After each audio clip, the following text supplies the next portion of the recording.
Il-Forzi Armati ta' Malta se jkunu qed jerġgħu jdaħħlu numru ta' persuni bħala membri fil-Forza ta' Riserva u dawk interessati għandhom sal-4 ta' Awwissu biex japplikaw. Il-Ministru għall-Intern Michael Farrugia spjega li dan huwa t-tieni grupp li se jidħol fl-Armata b'dan il-mod wara t-tibdil fil-liġi li sar is-sena li għaddiet. Senilu kienu jkunu jitlu bħala riserva jekk il-President kienet tordna f'każ ta' emerġenza. Il-liġi kif inbidlet huwa il-kmandant illi jiddeċiedi dawk il-persuni li għandhom jiddaħlu u fil-fatt jidħlu f'ċirkostanzi fejn ikun hemm bżonn ċertu support għal forza disciplinari tal-Forzi Armati.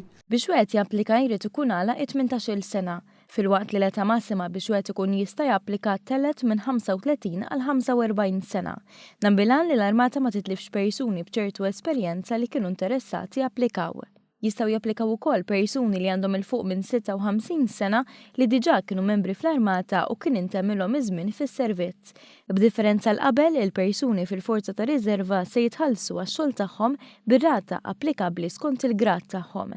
Dan ifisser li filwaqt li jidħlu f'livell bażiku huma jkunu wkoll suġġetti għal promozzjonijiet. Il-Logutenent Nicholas Gallia għalilna li t-taħriġ ta' kull voluntier tal-Armata jinqasam fuq 3 snin. L-ewwel sena ħajnataw taħriġ bażiku ta' kull soldat bħalma jingħata kull soldat li hemm fil-forza b'mod full time ħanisolu hekk. It-tieni sena jingħataw il-posting tagħhom fejn imorru fuq il-post tax-xogħol fejn jkunu qed jaħdmu.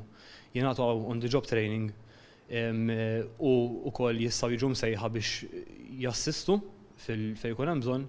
Waqt it-tielet sena mbagħad daw jiġu maqajta skont l-esiġenza s-servizz. Gallia saħaq li dini opportunità għal kull min jixtieq ikun involut fl-Armata biex ikun ta' servizz għal pajjiżu u mhux għal min qed ifittex okkażjoni biex jagħmel lira żejda.